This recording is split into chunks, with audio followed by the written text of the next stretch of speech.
हाँ जी, नमस्कार, राम राम और स्वागत है सभी का एक बार और मेरी करंट अफ़ेयर्स की इस क्लास में। मैं डॉक्टर महेश लोहिया। 2 मार्च से लेकर 9 मार्च तक का करंट अफ़ेयर्स हम एक साथ पढ़ेंगे आज। निम्न में से किस एक अभयारण्य की पहाड़ियों पर पिछले कुछ दिनों से आग लगी है? तो सज्जनगढ़ अभयारण्य में कुछ दिनों से आग लगी है और शॉर्ट सर्किट की वजह से ये घटना हुई और सज्जनगढ़ जो है वो उदयपुर में स्थित है। पेलिकन प्रजाति के प्रवासी पक्षी इन दिनों किस झील में आए हुए हैं? तो ये अन्ना सागर झील में आए हुए हैं। कौन सी झील है? अन्ना सागर झील, अन्ना सागर झील, ये अन्ना सागर झील। ब्लैक स्टॉर्क भरतपुर के घाना पक्षी उद्यान में काफी पाया जाता था, लेकिन अब इसकी संख्या कम हो गई है। इस समय सरिस्का में ये पक्षी आए हुए हैं। तीसरा प्रश्न है, निम्न में से किस राज्य या केंद्र शासित प्रदेश में 15 वर्ष से पुराने जो वाहन हैं, उन वाहनों को 31 मार्च के बाद में पेट्रोल और डीजल नहीं मिलेगा? तो ये जो ये अपने फैसला है, ये दिल्ली के लिए है और दिल्ली में पॉल्यूशन को देखते हुए ये फैसला लिया गया है।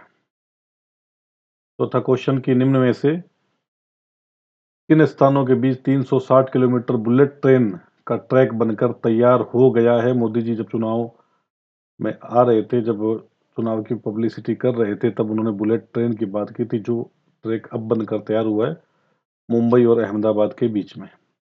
निम्न में से माइक्रोसॉफ्ट कंपनी ने अपनी किस वीडियो कॉलिंग ऐप को बंद करने का की घोषणा कर दी और निर्णय ले लिया है? तो ये है स्काइप।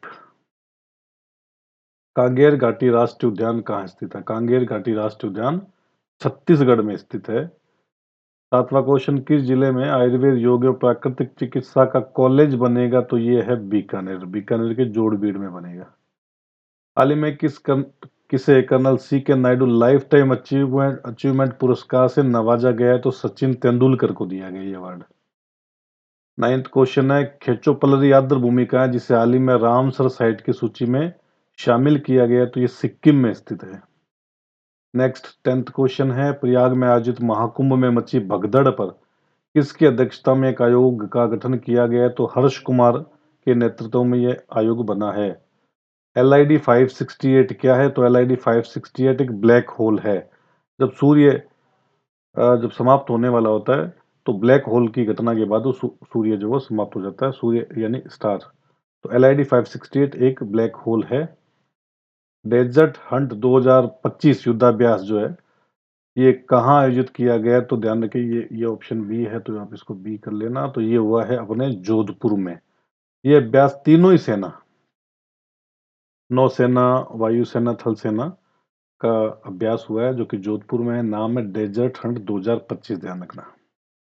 तो अभ्यास जो है डिटेल में पढ़ रहा हूँ। सैन्य अभ्यास में भारतीय सेना के पैरा विशेष बल, भारतीय नौसेना के मरीन कमांडो, भारतीय वायुसेना के गरुड़ कमांडो इसमें शामिल हुए। वन तारा कहाँ स्थित है?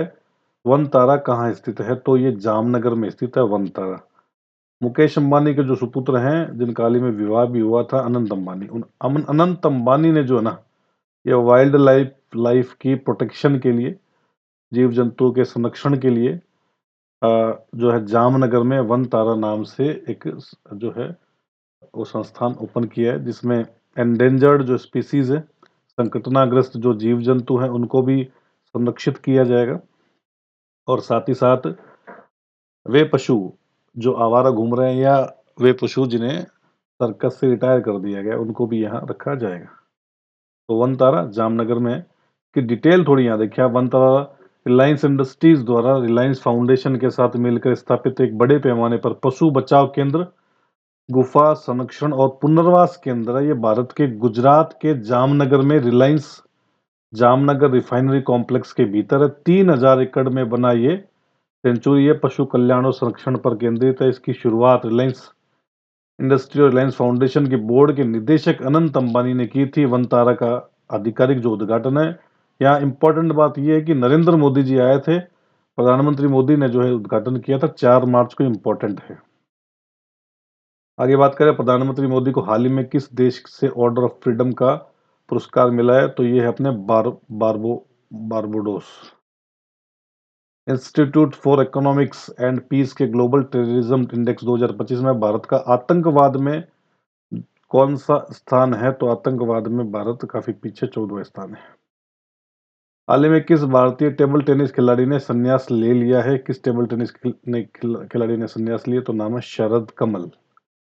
देश की पहली महिला विधि सचिव किससे बनाया गया? तो ये ऑप्शन जो है आप बी करके ही पढ़ना है, तो ये अंजू राठी राणा को बनाया गया, अंजू राठी राणा को। 18वां क्वेश्चन, डीआरडीओ ने अपने अस्त्र मिसाइल जो है वह हवा से हवा में जो है चलाया जाता है और इसका नाम बदल कर दिया गया गांडीव मिसाइल, जो कि अर्जुन का जो धनुष था उसका नाम है ये।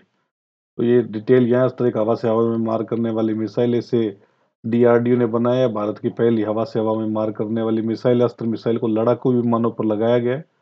जाता है ये सुपरसोनिक विमानों को निशाना लगाने और मार गिराने में सक्षम है। हाल ही में भारत की 2 नई नवरत्न कंपनियां किसे बनाया गया है? तो ये रेलवे से ही संबंधित 2 कंपनियां हैं, है ना? तो ये एक तो आईआरटीसी है और आईआरएफसी है, दोनों इसमें ऑप्शन सही है, ए और बी। तो यहाँ आंसर निकलेगा आईआरसीटीसी एंड आईआरएफसी। और इसकी थोड़ी नवरत्न की डिटेल है कि सरकार ने जिन सार्वजनिक क्षेत्र के उपक्रमों को नवरत्न का दर्जा दिया, उन्हें नवरत्न कंपनियां कहते हैं। कंपनी देश की अर्थव्यवस्था के लिए अहम है। इन कंपनी को सरकार से मंजूरी के बिना 1000 करोड़ रुपए तक निवेश करने की वित्तीय आजादी है। इन कंपनियों को पूंजीगत व्यय, संयुक्त उद्यमों या सहायक कंपनियों में निवेश करने की भी आजादी होती है। जर्मनी में women tourism minister of the year, women tourism minister of the year का अवार्ड जो मिला है वो मिला है अपने दिया कुमारी जी को। 20वां क्वेश्चन है, देश की सबसे समृद्ध ग्राम पंचायतों में शामिल किया गया सांभरा, जो कि बालोतरा में स्थित है। तो ये आपके हो गए क्वेश्चन 20। और आज के सेशन में इतना ही। आप वीडियो को शेयर जरूर करें।